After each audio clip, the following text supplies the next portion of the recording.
What you're about to see has been called the most brutal courtroom destruction in television history, and it all started with 4 words that sealed one woman's fate forever.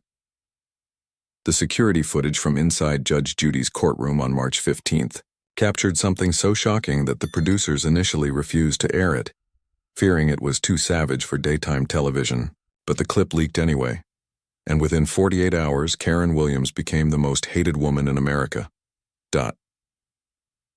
The temperature in that Manhattan courtroom felt like it had dropped 20 degrees the moment Karen Williams walked through those doors. She strutted in wearing her $300 designer blazer, clutching a Louis Vuitton purse like it was a weapon, her perfectly straightened blonde hair bouncing with each confident step. Behind her oversized sunglasses, you could practically see the entitlement, radiating from her eyes like heat waves off summer pavement. She had that look that every retail worker in America knows and fears, the expression of someone who had never been told no without demanding 3 managers and threatening to call corporate. Across the courtroom, Judge Judy-judy-s sat, behind her imposing bench, her steel gray hair pulled back in its signature style, reading glasses perched on her nose as she reviewed the case file. At 81 years old, she had seen every type of plaintiff imaginable walk through her doors. The liars, the scammers, the delusional, and the downright stupid. But something about Karen's body language immediately caught her attention. The way she tossed her hair dismissively at the bailiff's instructions, the eye roll when asked to state her name for the record, the theatrical sigh when told to remain standing until instructed otherwise. Judge Judy's eyebrows raised slightly, a barely perceptible movement that courthouse regulars knew meant someone was about to get obliterated. What nobody in that room knew was that Karen Williams had a secret that would make her inevitable, destruction even more satisfying. She wasn't just another entitled suburban mom having a property dispute with her neighbor.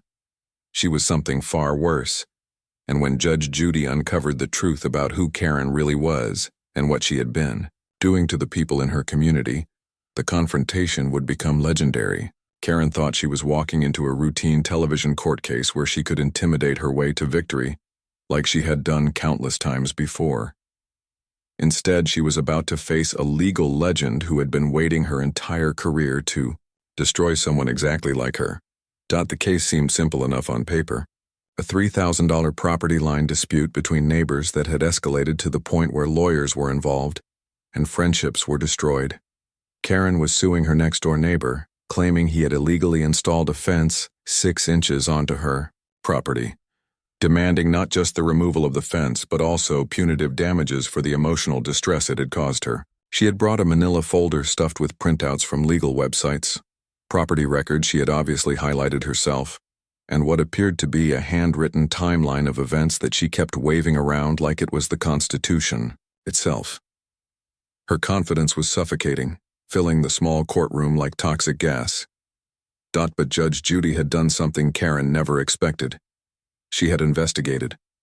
While Karen was busy printing out legal definitions from Google and practicing her victim speech in the mirror, Judge Judy's team had been making phone calls. They had spoken to other neighbors. They had contacted local businesses. They had dug into public records and social media posts. What they discovered about Karen Williams would turn a simple property dispute into a public execution that would be watched by millions of people and shared across every social media platform on the internet. The moment of truth was coming, and Karen had no idea that her 4 favorite words, the phrase she used to terrorize everyone from teenage cashiers to restaurant managers, would become the trigger for her complete and utter annihilation. She was about to scream, "I know my rights," at the wrong person on the wrong day, and Judge Judy's response would leave her sobbing uncontrollably, fleeing the courtroom in shame, and facing consequences she never imagined possible. The woman, who had spent 20 years making other people's lives miserable, was about to discover what real justice looked like, and it would be beautiful, brutal, and absolutely unforgettable. Before we dive into this absolutely savage takedown that had Karen running from the courtroom in tears, make sure to smash that like button and subscribe for more courtroom justice content where entitled behavior gets exactly what it deserves. Trust me, what happens next is so shocking that you'll want to watch it twice just to believe it actually happened. This isn't just a court case, it's a masterclass in karma. And Karen Williams is about to get the education of her lifetime. Karen Williams wasn't born evil, but by age 45, she had perfected it into an art form. Living in her $800,000 McMansion in Westchester County, she had built her entire identity around one simple principle. The customer is always right, and she was always the customer. Her white BMW X5 was her chariot of terror, racing from Starbucks to Target to the local grocery store, leaving a trail of traumatized minimum-wage workers in her wake. But what made Karen truly dangerous wasn't just her entitlement, it was her intelligence. She had learned exactly how to weaponize the system against people who couldn't fight back. The phrase, "I know my rights," had become Karen's nuclear option, deployed whenever someone dared to challenge her demands. She had used it to get free meals at restaurants when her food took longer than 10 minutes to arrive. She had screamed it at teenage cashiers who couldn't override the computer system for her expired coupons. She had shouted it at school principals when they suggested her precious daughter might actually deserve the detention she received for bullying other students. Karen had discovered that in America, those 4 words could make most people back down immediately, terrified of lawsuits they couldn't afford and confrontations they weren't trained to handle. But Karen's real secret weapon wasn't her legal threats. It was her victim complex. She had mastered the art of turning every situation into a personal attack against her character, her family, or her rights as an American citizen. When the coffee shop ran out of her favorite sugar-free vanilla syrup, it wasn't an inventory issue. It was discrimination against her lifestyle choices. When the parking spot she wanted was taken by someone who got there first, it wasn't bad timing. It was a deliberate attempt to ruin her day. Karen lived in a world where she was perpetually under assault by incompetent service workers, jealous neighbors, and a system designed to keep successful people like her from getting what they deserved. Her husband Brad had long ago stopped trying to rein in her behavior, choosing instead to hide behind his newspaper while Karen berated another restaurant server for bringing her the wrong type of bread. Her teenage daughter Madison had learned to walk 10 feet behind her mother in public, pretending they weren't together whenever Karen launched into one of her tirades. Even her own family had become casualties of her toxic personality, but Karen was too self-absorbed to notice or care. She was the star of her own daily drama, and everyone else was just supporting cast members who kept forgetting their lines. The property dispute with her neighbor Jim Morrison had started 6 months earlier when he installed a new fence along what he believed was the property line between their homes. Karen had immediately declared war, convinced that 6 inches of her precious lawn had been stolen from her by a man she had already decided was beneath her social status. Jim was a retired postal worker who lived quietly with his wife of 30 years, tending to his garden and bothering no one. But to Karen, he represented everything wrong with the world, people who didn't know their place and dared to challenge her authority. She had spent thousands of dollars on legal consultations, property surveys, and court filings, turning a simple neighborly discussion into a federal case that would ultimately expose her for what she really was. What Karen didn't know was that Jim Morrison had been keeping detailed records of her behavior for years. Every screaming match over property lines, every complaint to the homeowners association, every nasty letter left on his windshield. He had documentation of her calling the police on his grandchildren for playing too loudly in their own backyard. He had recordings of her threatening to sue him for parking his truck in his own driveway because it lowered her property values. Jim had been building a case against Karen Williams long before she decided to take him to court, and Judge Judy was about to see all of it. Judge Judy Scheindlin didn't just preside over a courtroom, she ruled an empire built on the destruction of liars, frauds, and entitled brats who thought they could manipulate their way to victory. At 81 years old, she had spent over 4 decades perfecting the art of psychological warfare disguised as legal proceedings.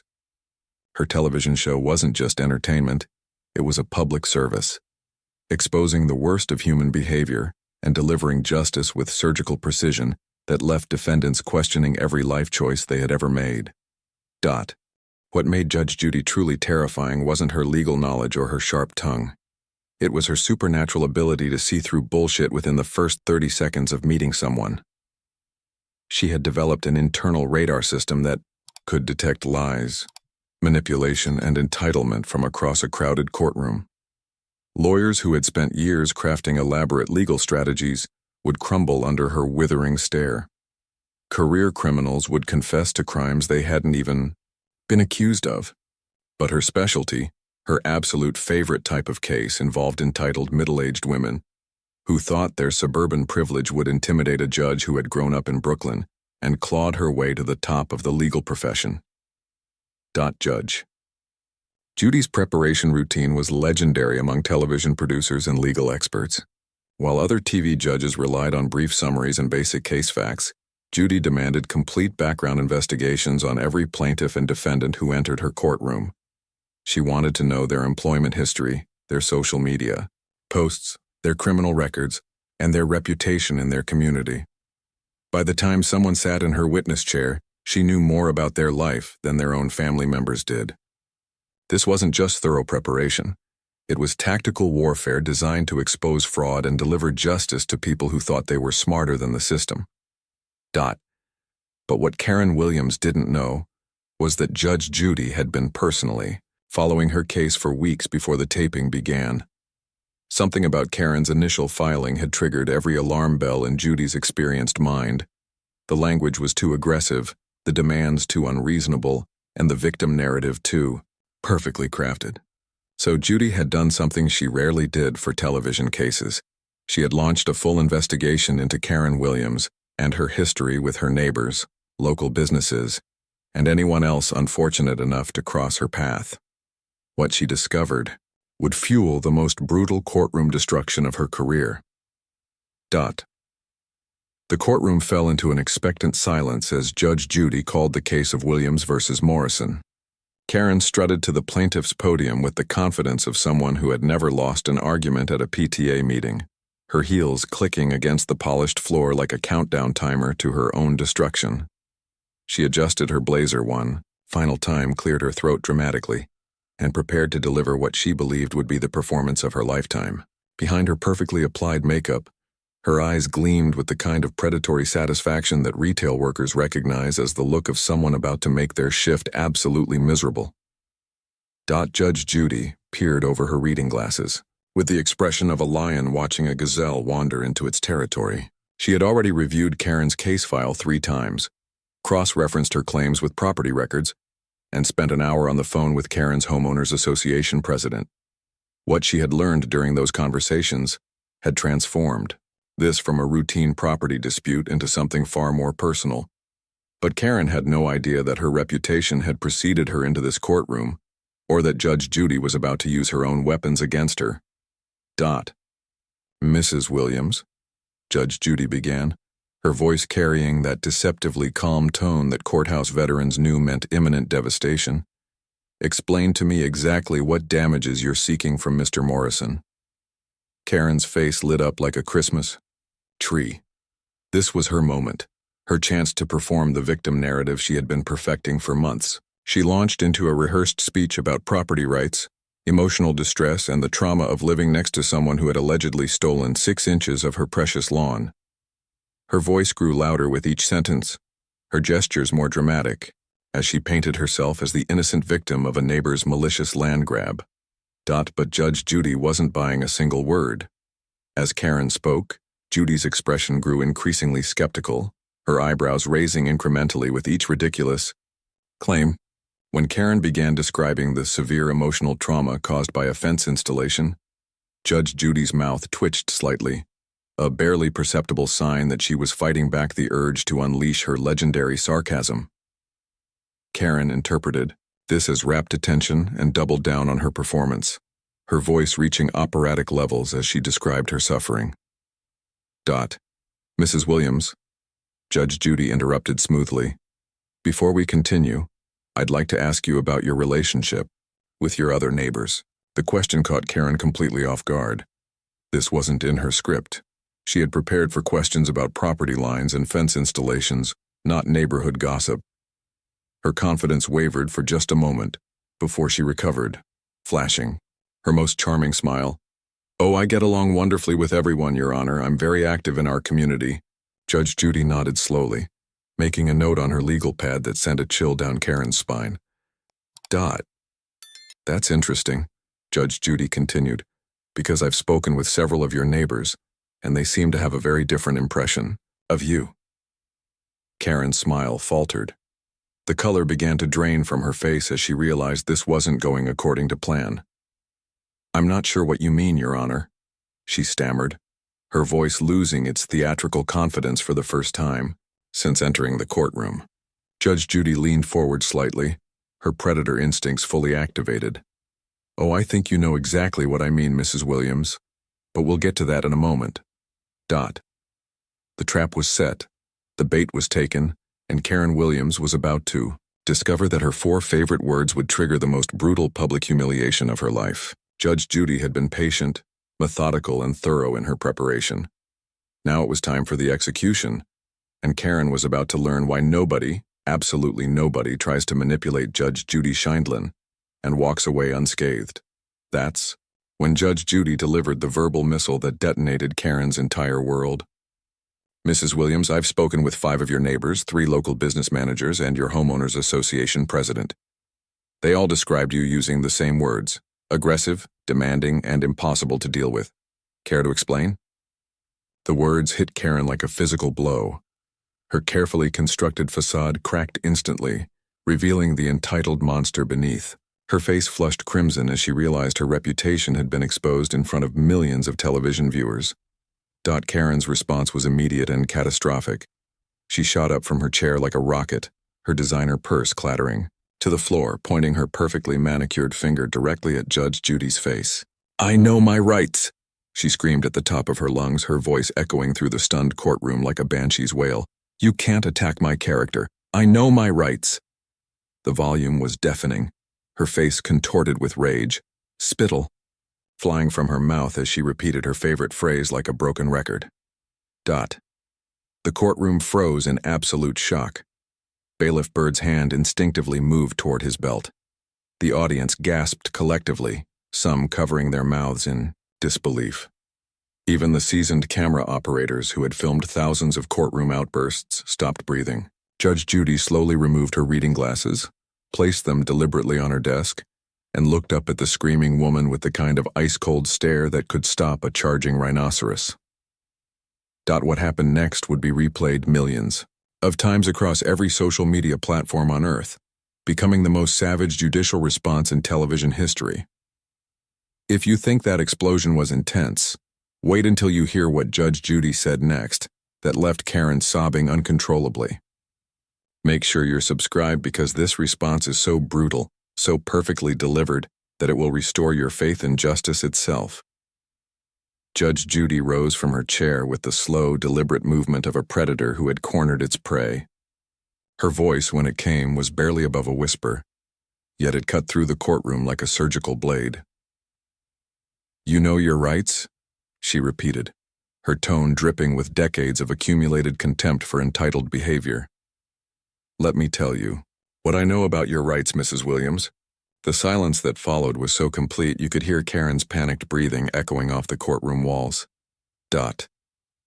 Your rights don't include terrorizing teenage cashiers at Target because your expired coupon won't scan. Your rights don't include screaming at restaurant servers until they cry because your food took 12 minutes instead of 10. Your rights don't include calling the police on children playing in their own backyard because you decided they were too loud. Each sentence landed like a physical blow, backed by the evidence Judge Judy had gathered from her investigation. Karen's face went from red to white as she realized every humiliating incident from her past was being broadcast to millions of viewers.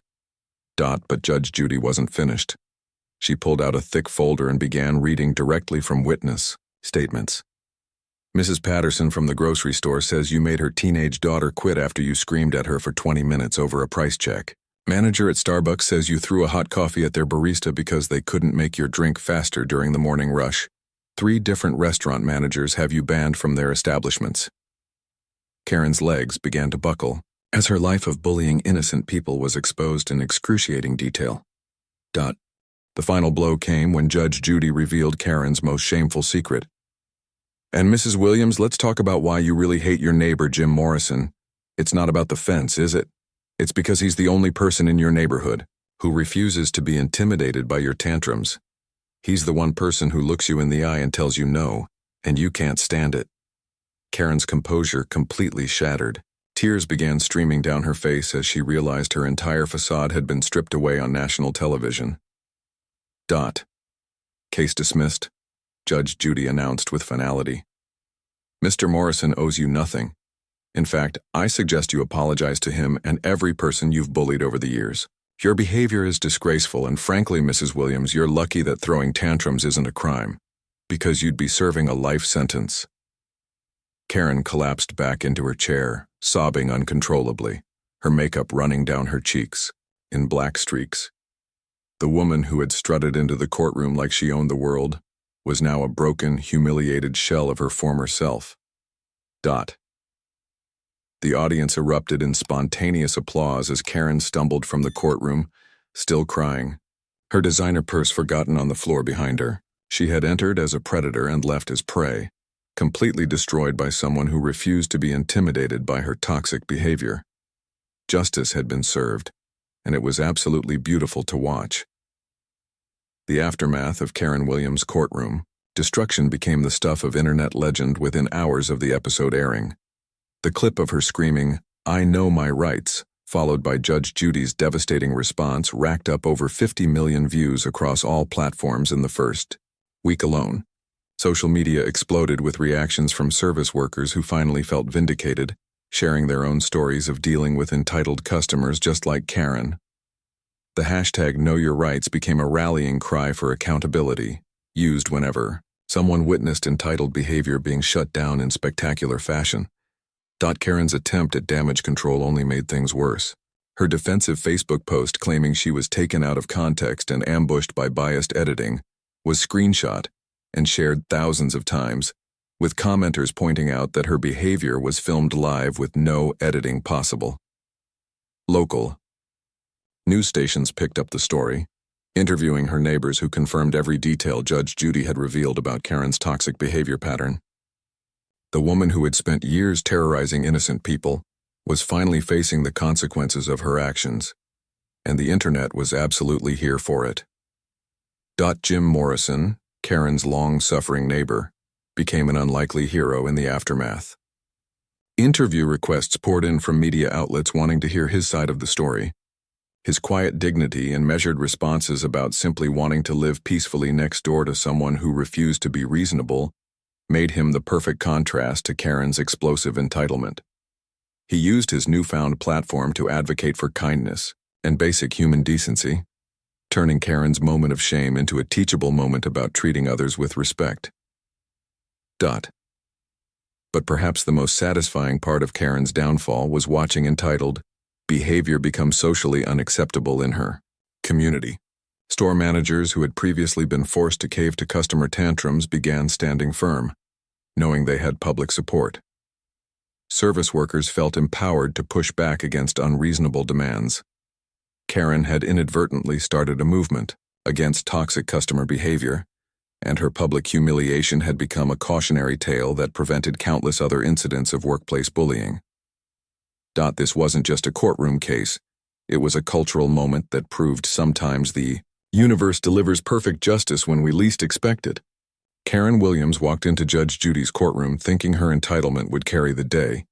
Instead, she discovered that some people can't be bullied, intimidated, or manipulated by tantrums and threats.